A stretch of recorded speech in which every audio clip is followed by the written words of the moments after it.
Et alors, on entend comme ça dire un peu que, bah, si vous êtes chrétien, vous pouvez pas perdre votre salut.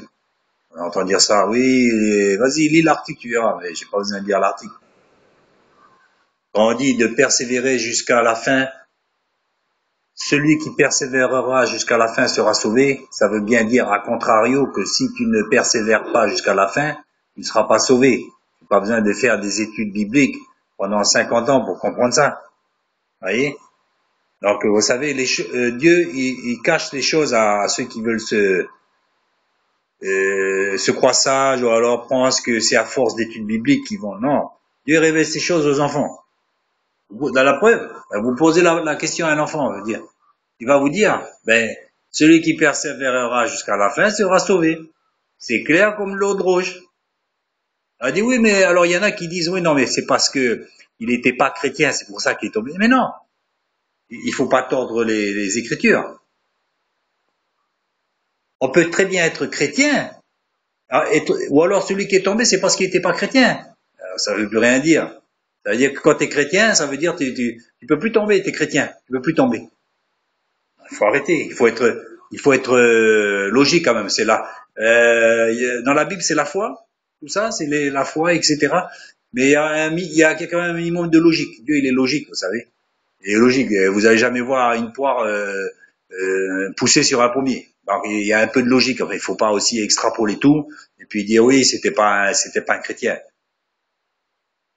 Vous voyez le mec qui est devant vous là, lui-même là, qui est devant vous là, lui là, lui là. Lui là, il était chrétien baptisé, il est tombé, mais tombé c'est pas une fois, hein, plusieurs fois. Et la bibine, cigarette et tout. Parfaitement chrétien, baptisé du Saint-Esprit et puis je suis retourné dans le monde. Ce jour-là, ce jour-là, j'aurais été repris. Il serait advenu que je sois shooté par une voiture, n'importe, AVC, n'importe, je serais mort. Vous croyez sincèrement que j'irai auprès du Père après m'avoir vautré dans les plaisirs immondes? Soyons logiques un peu.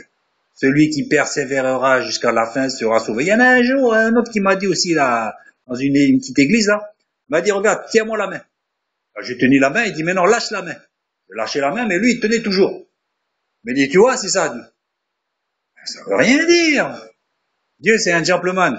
Si tu veux te retirer en arrière, il va pas t'empêcher. Hein. Il va pas dire non, non, non. Il va te laisser. Dieu c'est pas ça. Évidemment qu'il aura toujours un œil sur toi, il cherchera toujours à te ramener. Parce que Dieu est amour. Bien sûr.